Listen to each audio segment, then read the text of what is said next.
Hey, I'm Nick Arnold from ShakeMango.com and Travesty Pictures, and you're watching Buzz News TV.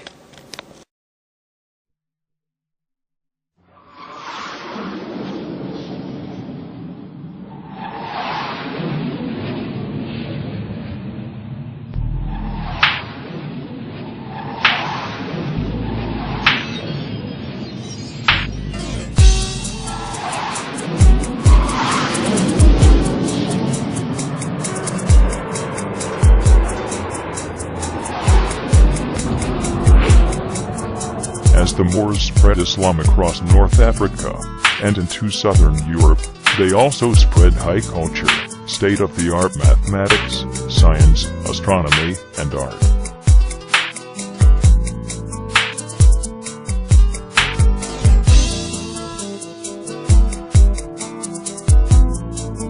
Egypt is said to have started as an Ethiopian colony. 18 of Egypt's pharaohs were Ethiopian.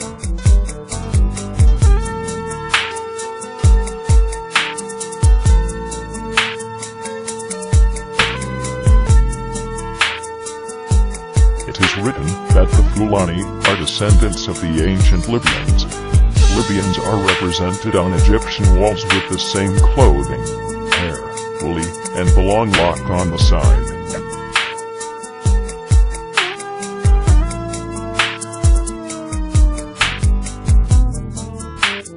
Ancient temples of many Asian countries had statues of Buddha with flat face, thick lips, curly hair of the African, and skin black as jet.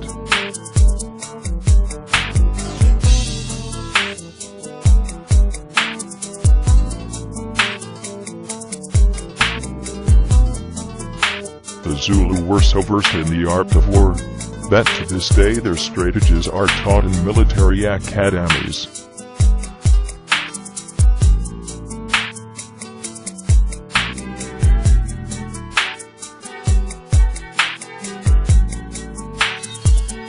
When the Moors were finally pushed from Spain, after an 800-year reign, not all returned to Africa. Many were accepted into other European countries, France, Britain, Sweden, and others.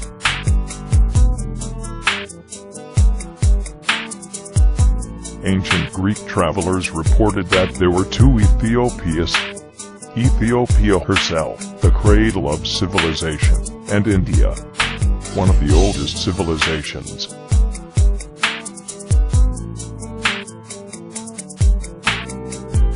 When Lower Egypt would be invaded by Euro-Asians, reigning pharaohs would call upon their Nubian brothers for help.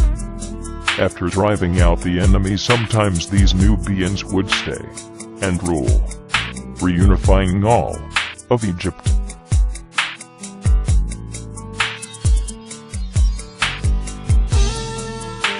The Moors invaded Spain in the year 711.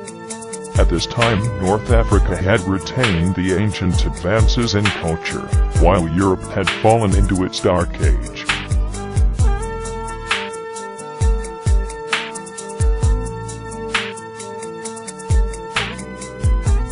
At one time the Negritos, small black men of Angkor, ruled over a vast area in Asia, Cambodia, Thailand, and beyond.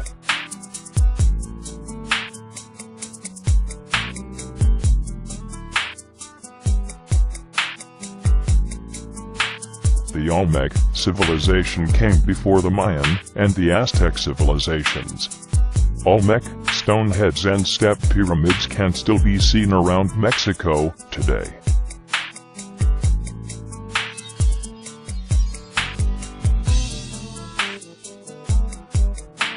After driving out the Euro-Asians, Ahmose reunified all of Egypt and brought on the 18th dynasty.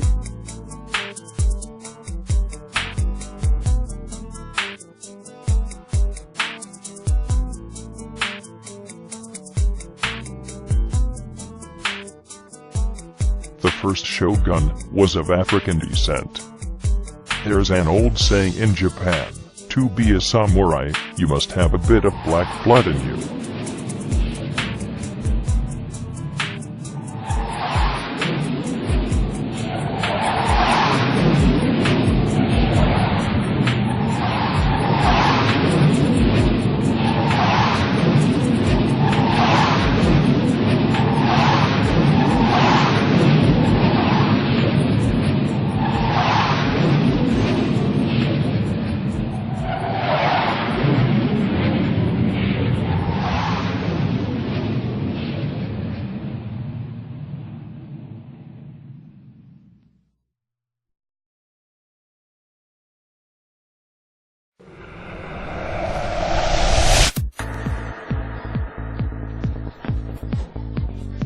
I'm a pro sack kicker. Like, really pro. Fuck you. I've been playing hacky sack ever since my first ball drop. I can do whatever I want with that sack. Playing hacky sack when I was 7 years old. What did you do when you were 7 years old? That's what I thought. You make fun of me? Your balls are gonna be a hacky sack to me. That's where I'm gonna kick you. One time a guy called me a fag for playing hacky sack. The professionals don't call it hacky sack. They call it ball busting. I'm here with pro hacky sacker, no offense. Hey, it's nice to have you. Now I'm here and like I'm the best hacky sacker in the world, debatably. No, not even debatably. Seriously, the best hacky sack player in the whole fucking world. Sorry. So I hear that a lot of people have been saying that pro hacky sack isn't a sport. Yeah, a lot of those people don't know what they're talking about. So I've heard a lot of rumors of people actually coming up to your fans to ask you for an autograph on their sacks. So, Noah, we've heard all about this new book of yours, #1 bestsellers, New York, yeah? It's actually called How to Beat Your Sack, and it's basically a preparatory book to really getting the sack loosened up for ultimate hitting. A lot of people don't really know what it takes to hit a sack just perfectly. It's 1, shoes, 2, leg power, 3, sack density. Hacky sacks can consist of a lot of different things, such as rice and beans, but mine are filled with love. And semen. All right, well, that's enough of that. And in conclusion, hacky sack sucks sacks. And back to you. So we're here. I'm asking people what they think about hacky sack. So what do you think? Well, hacky sack is a pretty cool sport. It gives a lot of foot-eye coordination. So what do you think about professional hacky sack? It sucks. I think hacky sack's the shit. Just saying. Do you like hacky sack?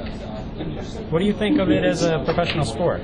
What's hacky sack? So what do you all think of hacky sack? It sucks. Sounds ridiculous. That sounds really stupid. I'm sorry. That's what I thought. Turn it off. Just turn off the camera. Pro hacky sack? It sucks. Hacky sack sucks, man. It's horrible.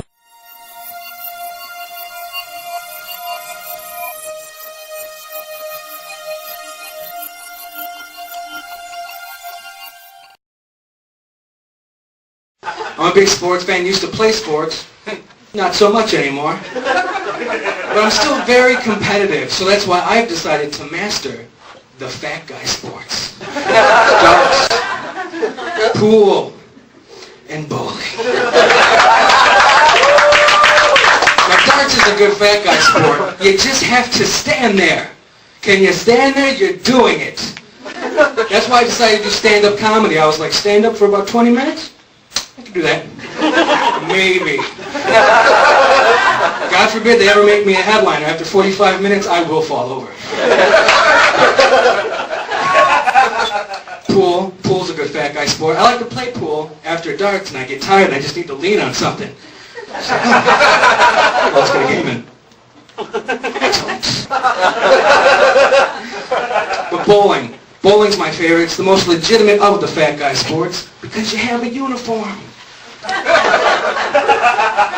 You got your bowling jersey, your bowling cleats, and you need, I call them bowling cleats, I'm an athlete. Alright? You gotta get up and down 10 times, it's like a marathon. And then of course there's the bowling ball itself. That gets heavy, I use the 8-pounder. Not because I'm weak, but because they have the radar gun now. You know, my friend was like, Dale, I just beat you down in bowling. And I was like, but did you see how fast I threw that gutter ball? 77.